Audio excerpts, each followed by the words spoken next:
Bonsoir à tous, c'est dans l'actualité. Ce soir, les Restos du Cœur de l'Améno à Strasbourg font face à une affluence jamais vue. Alors ils doivent désormais ouvrir un jour supplémentaire, le vendredi, soit 6 jours sur 7. Nous nous rendrons ensuite à Kingersheim où le festival Momix bat son plein. Il est dédié au jeune public et fait se rencontrer toutes sortes de disciplines, entre théâtre, danse, marionnettes, musique et art numérique.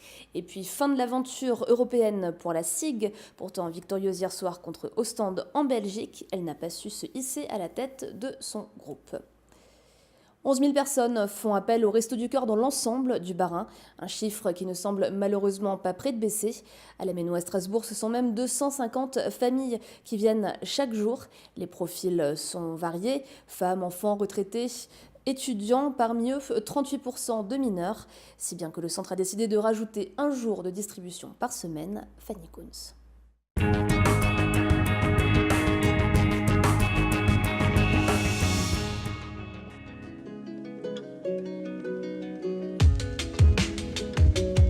Ils étaient nombreux à pousser les portes des Restos du Cœur de l'Améno ce matin. Un petit sourire, une main tendue, les bénévoles s'activent au service des personnes en situation de précarité. Le nombre de bénéficiaires augmente constamment dans l'Eurométropole et afin de faire face à cette situation d'urgence, le centre de l'Améno a décidé d'ouvrir une journée supplémentaire par semaine à partir de ce samedi. Cette augmentation nous a conduit à rechercher à mettre en place de nouveaux créneaux d'ouverture pour l'accueil des personnes. Et notamment depuis la semaine dernière, on a été amené à ouvrir un jour de plus notre centre de l'Améno, qui est le plus grand centre des Restos du Cœur du Bas-Rhin. Donc on avait un créneau disponible le vendredi et qu'on vient de mettre à profit, je dirais. Donc depuis vendredi dernier, on a une nouvelle équipe de bénévoles. On a dû recruter quelques bénévoles, faire appel à des bénévoles qui venaient travailler d'autres jours de la semaine pour venir mettre en place cette équipe ce vendredi. Mais ouvrir une journée de plus, cela signifie aussi avoir plus de denrées alimentaires à proposer. Les Restos du Cœur comptent sur la solidarité des supermarchés et donateurs du secteur. On a été amené à augmenter nos commandes. Et ça veut dire effectivement qu'on a besoin de davantage de nourriture. Donc on va solliciter encore plus les dons auprès des supermarchés pour récupérer, remettre en distribution les invendus qu'ils peuvent avoir.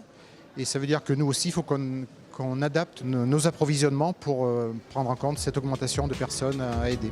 Les restos cherchent aussi à monter une équipe de bénévoles afin de pouvoir ouvrir une journée supplémentaire au centre de Cronenbourg.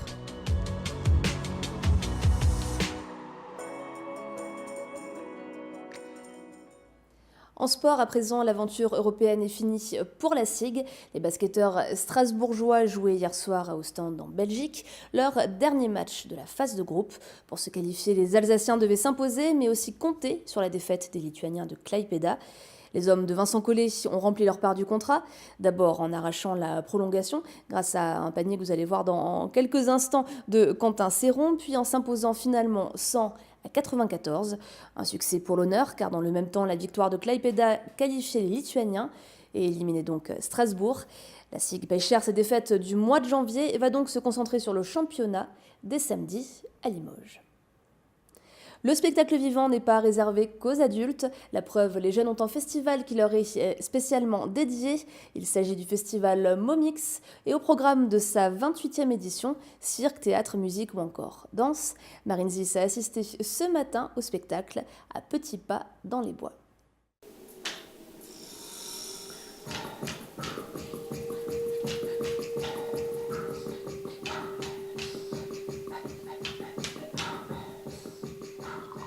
Cette forêt et ce loup ne vous rappellent rien ? Les jeunes spectateurs plongés dans le noir l'ont reconnu.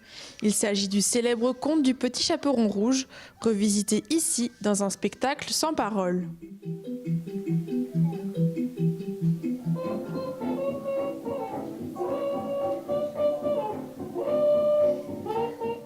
J'aimais bien le pestacle. Et moi aussi j'ai aussi aimé. C'était drôle. J'ai eu un petit peu peur du loup. Mais t'as quand même aimé le spectacle ? Oui, c'était trop bien. Le festival fait le bonheur des petits, mais aussi des compagnies qui viennent s'y produire.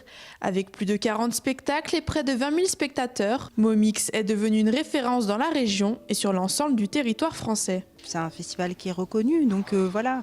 Donc c'est vrai que c'est bien pour une compagnie de venir jouer ici. En plus, ça nous fait plaisir parce qu'on trouve que la programmation est chouette. Et puis nous, on est une compagnie de Normandie. C'est important pour les compagnies de sortir de leur région d'origine aussi. Voilà, une fois qu'on est bien identifié, d'élargir le territoire, d'aller vers d'autres spectateurs aussi, d'autres façons de fonctionner. Je crois que c'est devenu un peu un label. Être un Momix, c'est être reconnu dans une programmation où il y a vraiment des productions très, très novatrices. C'est un petit marché du spectacle vivant jeune public pour les programmateurs qui sont dans différents théâtres dans d'autres régions et qui viennent à Momix d'une certaine manière voir ce qui se fait de nouveau en matière de production jeune public. Le festival Momix se tient jusqu'au 10 février avec au programme des spectacles qui s'adressent aux jeunes de tous les âges, des tout petits aux adolescents et même aux parents.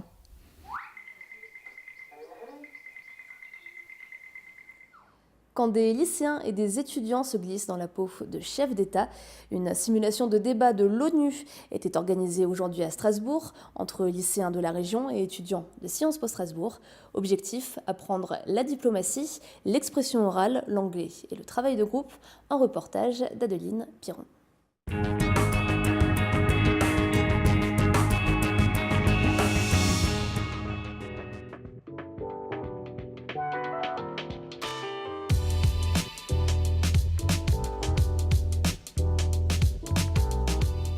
Comme si on y était. Ce matin, l'amphithéâtre de la Maison de la Région avait des allures onusiennes. Sciences Po Strasbourg, en collaboration avec 10 lycées du Grand Est, y organisait la 8e édition du MUN, Model of United Nations, comprenait une simulation de débat des Nations Unies. Au programme, débats et négociations, le tout en anglais. Il y a plusieurs phases dans le MUN, donc on a au début une sorte d'appel général avec tous les pays qui sont appelés à être présents et à voter. Ensuite, ils sont amenés à s'exprimer sur la position de leur pays par rapport au sujet qui a été choisi. Cette année, c'est la lutte contre l'exploitation sexuelle des femmes. Et ensuite, ils vont débattre de manière assez protocolaire tout de même. Donc ils doivent demander la parole et ensuite s'exprimer où ils vont pouvoir échanger plus librement et former des alliances. Parce qu'en fait, l'objectif d'un MUN est arrivé à une résolution, la fin de la négociation qui en fait est de voter un texte pour améliorer et pour répondre aux problèmes que pose le MUN. Les 40 lycéens coachés chacun par un étudiant de Sciences Po se sont donc mis dans la peau d'un représentant officiel d'un pays. C'est quelque chose d'assez impressionnant au début. On est dans une grande assemblée, voilà, il y a beaucoup de gens, il faut prendre la parole, etc. Mais au final, on s'y fait et c'est vraiment très agréable. Moi, j'en ressors un peu grandi, j'ai appris énormément de choses sur plein de pays du monde. Voilà, le point de vue de plein de pays, etc. Comment les gens sont traités, entre guillemets, là-bas. Voilà, ce genre de choses, c'est vraiment des connaissances sympathiques à avoir dans la vie de tous les jours. Et aussi, c'est vrai que ça donne une base plus forte en anglais, puisque, encore une fois, tout le débat se fait en anglais. C'est très intéressant parce que c'est vraiment un vrai débat et c'est vraiment pas du tout pareil que les débats qu'on nous donne par exemple à faire à l'école ou ce genre de choses. Et c'est aussi très intéressant d'être comme ça dans un hémicycle, dans une atmosphère un peu officielle, etc. Et donc c'est vraiment chouette. Débattre et négocier étaient les maîtres mots de la matinée. Il faut dire que les représentants officiels en herbe avaient presque la prestance des grands orateurs. Un résultat possible grâce à un travail de recherche et d'entraînement réalisé à l'aide des professeurs des lycées partenaires et de leurs parrains. J'ai dû attendre peut-être 18 ans pour connaître le jeu de la diplomatie et je pense que découvrir, ils sont en première, donc découvrir ce jeu diplomatique dès la première, c'est une chance parce qu'à la fois ils peuvent peut-être découvrir une passion et se dire plus tard je me vois dans ce milieu-là.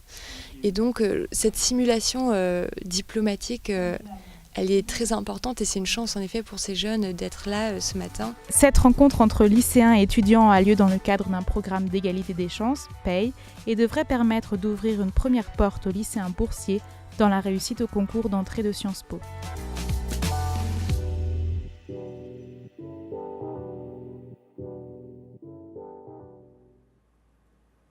Depuis 44 ans, le salon Rétromobile à Paris attire de nombreux amateurs, professionnels et curieux du monde entier. Tous sont animés par une même passion, les voitures anciennes. Et parmi les 600 automobiles exposées, on en retrouve une de la Cité de l'Automobile à Mulhouse, un reportage de Nora Bouriois.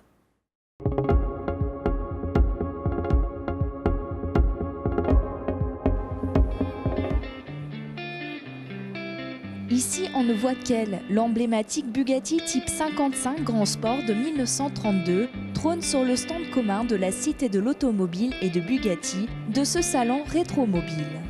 C'est pour la marque un moment un peu particulier puisque c'est la création du fils d'Ettore Bugatti, Jean Bugatti, qui lui va être également un carrossier. Et vous voyez, cette voiture rappelle la belle époque et ce qui fait qu'aujourd'hui elle reste encore très présente, à la fois dans les concours d'élégance et lorsque vous voyez une voiture comme ça rouler, c'est très très rare. On fait voyager les gens. Bugatti, créé en 1909 à Molsheim, a choisi le salon Rétromobile pour lancer les festivités de son 110e anniversaire, l'occasion de présenter la Bugatti EB 110. Elle marque le retour de Bugatti sur la scène automobile internationale en 1991, après plusieurs décennies d'absence. Dans l'histoire Bugatti, on a eu quelques interruptions. Et dans les années 80, la EB 110 a remis, si vous voulez, la marque dans le rail des autres marques et a permis à nouveau à la marque Bugatti de briller. Et ensuite, deuxième interruption et après l'histoire Veyron et Chiron. Donc pour nous, c'était important d'intégrer la EB 110 dans l'histoire de la marque Bugatti. Ce stand commun entre la marque alsacienne et la Cité de l'Automobile de Mulhouse marque aussi un partenariat inédit. À partir du 1er juillet prochain, 110 baptêmes en Bugatti Veyron seront proposés avec des prix pouvant aller jusqu'à 11 900 € pour 48 heures. RGDS, partenaire des Alsaciens qui s'engagent. Et pour terminer ce JT, place à l'image du jour, elle est signée d'Oliviane. Ils ont décidément beaucoup d'humour, les policiers qui s'occupent du compte Twitter Police Nationale 67. Rendant compte de l'arrestation d'un dealer avec 400 grammes de cannabis, ils concluent « journée de shit ». Et puis c'est un jeu concours gratuit qui consiste à gratter votre pare-brise gelé pour gagner un trajet en toute sécurité. Enfin, ils s'amusent eux-mêmes d'une folle course-poursuite à Haguenau. 2 mineurs ont tenté de semer les policiers de la BAC au volant d'une voiture sans permis volée.